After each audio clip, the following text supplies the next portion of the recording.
రేపే కొత్త అమావాస్య. ప్రతి సంవత్సరం పాల్గొన మాసంలోని బహుళ అమావాస్యనే కొత్త అమావాస్య అని పిలుస్తారు. ఇది చాంద్రమాన సంవత్సరంలో వచ్చే చివరి అమావాస్య.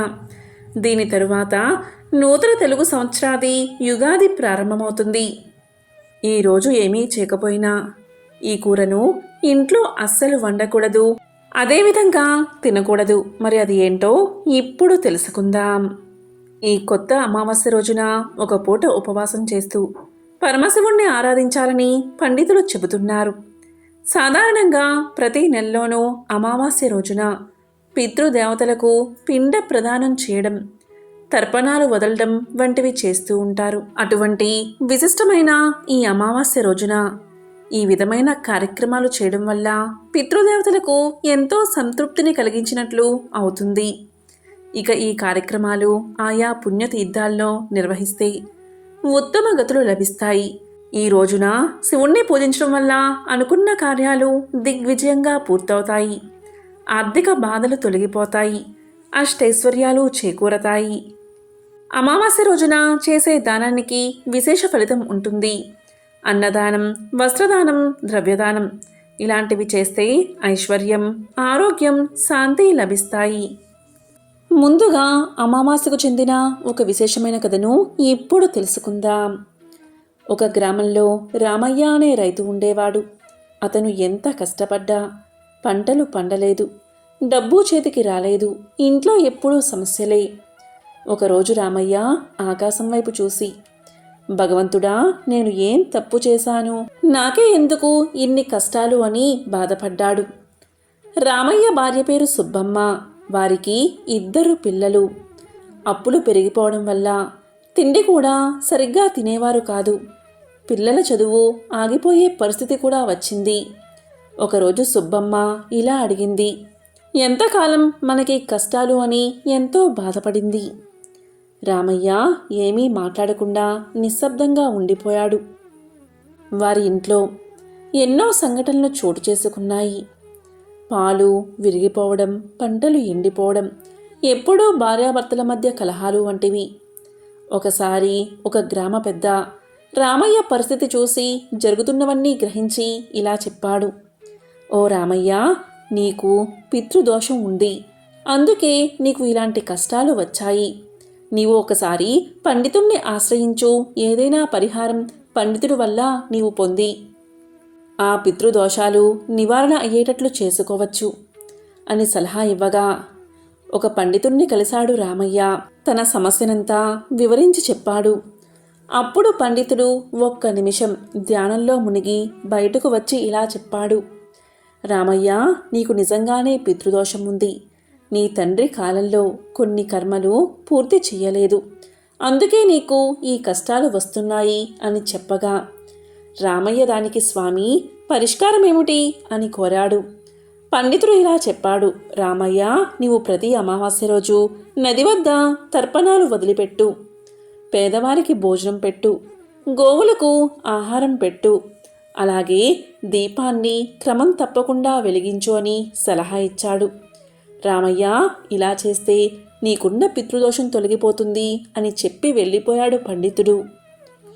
రామయ్య పండితుడు చెప్పినట్లుగానే వ్రతం చేయడం ప్రారంభించాడు. ఒక అమావాస్య రోజు నది దగ్గర తర్పణాలు వదిలిపెట్టాడు. రామయ్య చేతులు భయంతో వణికిపోయాయి. అప్పుడు రామయ్య, నాన్నా, నన్ను క్షమించండి అని కన్నీళ్లు పెట్టుకున్నాడు.